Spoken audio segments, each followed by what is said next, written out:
One thing that really sucks about today's day and age is there's never, ever any good mob stories to talk about. I'm not talking about gang violence or any sort of organized crime like that, okay? I want to talk about the good old halcyon days of the old La Cosa Nostra, okay? Like back in the cut when the guys used to run New York City, did a better job of running Las Vegas than the current Democratic Party, but those days are long in the past. You can kind of thank Giuliani with one hand for, breaking out the RICO laws and kind of cleaning up New York City. But then in today's day and age, people are kind of silently saying, maybe we should bring their mob back in here to clean up this place because, de Blasio really killed it. And then Eric Adams kind of drove the nail into the coffin, and then sort of the Disneyfication of Las Vegas. It's just not the same as it used to be, okay? And then the stories are few and far between. But then when you got the FBI's kind of informational leaks when it comes to very high-powered, high-ranking officials, especially within the Gambino crime family, I want to take an opportunity to talk about this stuff because I love mob movies. You can kind of tell. Got one back there. Okay, probably the greatest one ever, of course, and everybody cites it, and I know it's a little bit hack to bring it up, but still, I love me some mob movies, I love me some mob stories, and whenever I see the opportunity to talk about it, you goddamn better believe I will.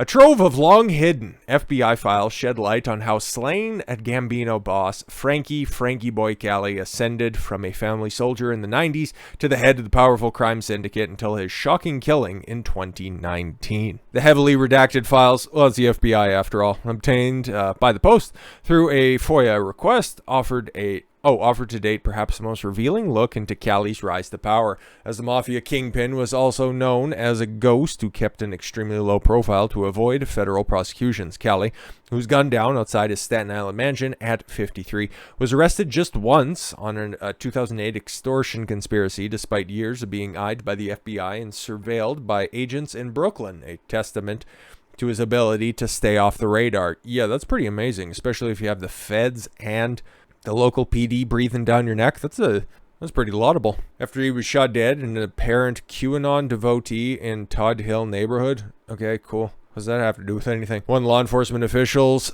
told the New York Times that Cali was the polar opposite of flashy Gambino boss John Gotti. The Dapper Don, Teflon Don, yeah. Subject of a shitty Travolta film. He's basically a ghost, the official said. Well, now he is. Da-da-da. But according to FBI files, Cali fell on the Bureau's radar in the spring of '96, when he was about 30 years old, for helping to skipper a phone card fraud scheme for the Gambinos from Park Avenue office building. Interesting. Man, those aren't heavily redacted. Have you seen the Trump search warrant? Anyways, by November of that year, FBI agents in New York believed several Gambinos were involved in the production and distribution of telephone travel cards. Back when people used to use payphones. It was an easier time, simpler time. And they committed a number of federal crimes as part of the scheme, including money laundering, income tax violation, mail fraud, and wire fraud. It goes without saying that the telephone card industry is one of the most important sources of illegal income in the Gambino LCN family. At the time, Cali was listed in the FBI file as proposed soldier for the Gambino family. Wow, so he was down on the totem pole. And the feds believed that he had not yet been made or taken the blood oath of loyalty. Yes, o muerta, you pray on your family saint, you prick your finger. Okay, we've all heard the stories. In October of 1997, okay, the FBI special agents in New York contacted Bureau's Atlanta field office to appraise them of an apparent $94 million phone card bust-out scheme led by the Gambinos that targeted Georgia-based WorldCom. Oh, okay. And that's how the feds would have got involved, because you're crossing state lines with them phone cards.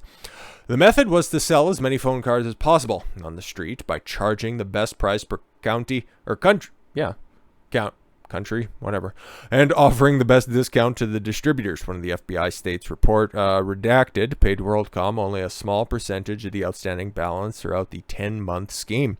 It adds Gambino members such as Frank Cali and others line their pockets with millions in cash from the aforementioned scheme. It's not quite as sexy as the other stories from, I think he was a part of the Gambino crime family, or no, he was different family. He's got a pretty popular YouTube channel that's out there. Weird thing to say, but Michael Franchise, yeah, he was running a gas thing where he was defrauding the federal government, and Estimates had him up there as one of the most highest earning mob affiliates of the 1980s. Like 8 digits is what he was pulling monthly sometimes. Like, it was a pretty effective scheme, but it's probably easier to, at least over a long enough period of time, to hawk telephone cards. Cali, along with the Gambino members John D'Amico and Joseph Watts, allegedly created a company called CNC to distribute the phone cards, flooding the market with the cards that would later be billed by WorldCom. Due to the flood of cards, the debt owed to WorldCom grew exponentially. In the beginning, CNC paid their debt and was considered trustworthy by WorldCom. However, CNC did not continue to pay their debt. A March 7th, 1997 FBI document states, 2 days before my 7th birthday? Oh, that has nothing to do with the story. I just like to get narcissistic sometimes. Around that time, the feds appeared to take an increased interest in Cali, according to the documents.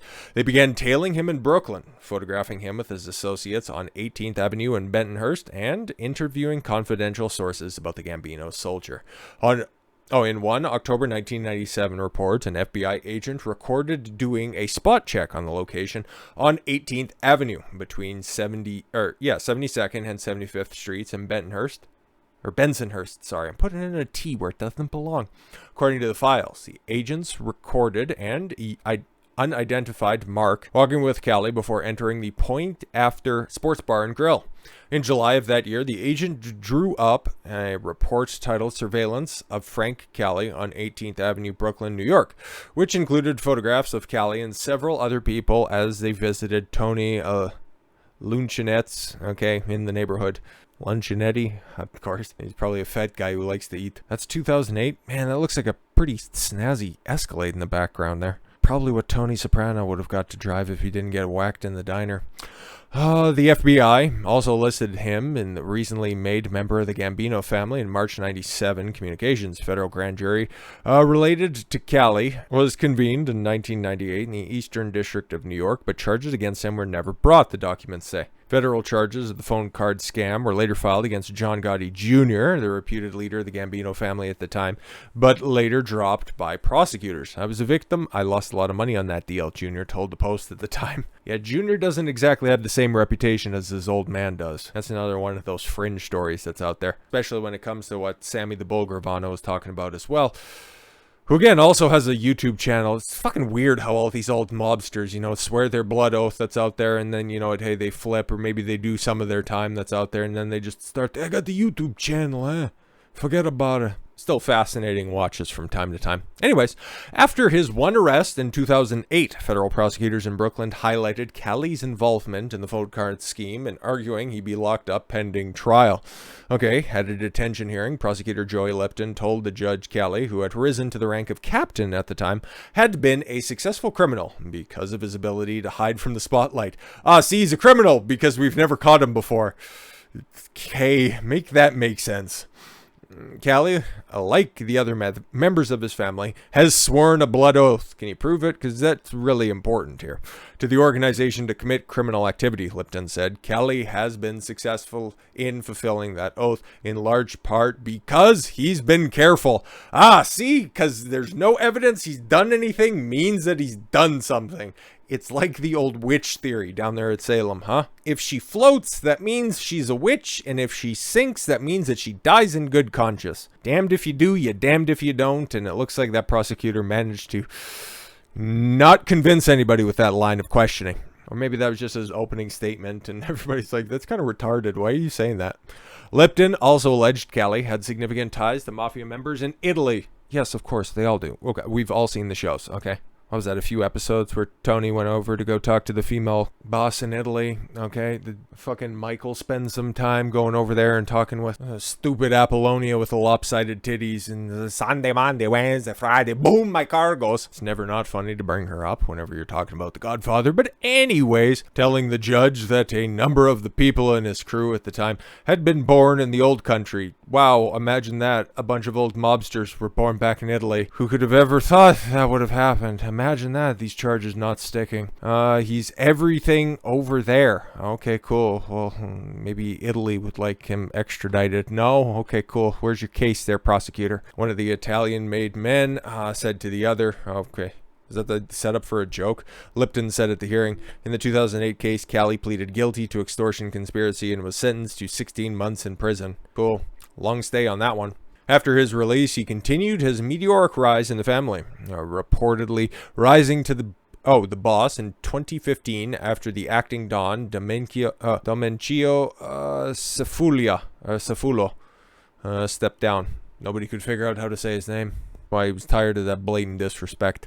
Cali's hidden image exploded into international headlines. How does that work?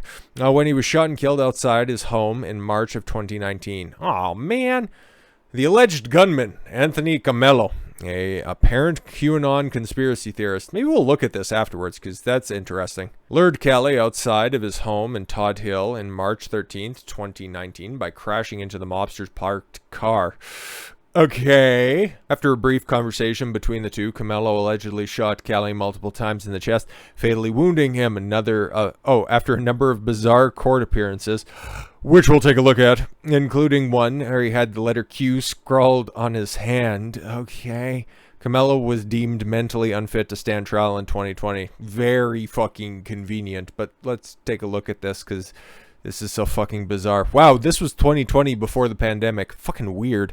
Conspiracy theory. Oh, yeah. Conspiracist accused in Gambino boss killing goes on bizarre courtroom rant. Okay. What was that? QAnon conspiracy theorist accused of killing Mafia kingpin ranted wildly in court on Friday about the alleged CIA programming called Operation Mockingbird. Oh my god, this is what happens when somebody listens to too much Alex Jones but then doesn't realize that it's mostly a fucking act, you idiots. Anthony Comello, 25, said during his hearing on Staten Island that he has evidence stored. Oh my god, he's got the documents. Fucking Christ. On his phone of worldwide human trafficking and drug smuggling rings. Okay, cool. It's supposed to be the demonic Satanist pedophiles in Washington, D.C., not a crime boss in New York or Staten Island. Okay. I just wanted to say there's a lot of things on my phone, a lot of data about drug smuggling, human sex trafficking, and all over the country. I have everything from Australia to Ukraine to Italy to Russia. Oh my god, never go full Q. You never go full Q. Comello launched into a bizarre screed after his lawyer, Robert Gottlieb, that name sounds familiar as well, asked Staten Island Supreme Court Justice William Garnett if his client could speak in court. Oh, they were setting this up. Okay, this dude's crazy. This dude has a script in his head. Good luck, Wanda. Operation Mockingbird, Comello said, the assistant district attorney Wanda de Oliveira. Okay. Operation Mockingbird is an alleged CIA program that used journalists to spread propaganda. Oh, it's not alleged. That's a thing that actually happened, but that was way back in the cut. I don't know what you're doing here, my guy. Comello, who is pursuing an insanity defense, looked like it was actually successful, which is wild. Is accused of killing 53-year-old Franky Boy Cali in a brazen assassination in front of the purported Gambino boss's house in Todd Hill. Oh. But in a court appearance in July of 2019, Comello's lawyer said the client was rubbing out someone he thought was a prominent member of the deep state. Oh my god. It's kind of along the exact same lines that the prosecutor that ended up nailing Cali thought that, because this guy's so good at his job, that just means that he's done crimes, but he just swore an oath and he's better than everybody else. So I guess this is this fucking whack job too. Oh, see, because he's not as flashy as John Gotti, that means that he's a CIA plant. And that he pulled the trigger after failing to pull off a citizen's arrest. Yeah, but you plugged 11 rounds into him. I don't think that works. I love mob stories. I don't like the end of this mob story from some fucking crazy nut job. Because again, it's a little controversial to say, but I think the mob probably ran New York and specifically Las Vegas, because I've been there now that it's just been all fucking corporatized. It's not exactly the same as all the stories back when the Rat Pack used to run things and, had strong ties with other places as well. Neighborhoods in both places were a lot more secure and safe. Just saying. But we're probably, coming back to some sort of a society based on these types of organized situations, okay? Because trust in the police is at an all-time low. Same with the government. People are looking for safety and security in some form or fashion for their self, for their private property, or for their family, and that leaves a big market out there, especially, okay, if La Cosa Nostra has been lying in the background for long enough. Now's their time to strike, okay, at about 20-25% off the top. So with all that said, thank you all very much for the gift of your time. I've been Don Consuelo. I want you to follow your gut and get after it. Take care, everyone.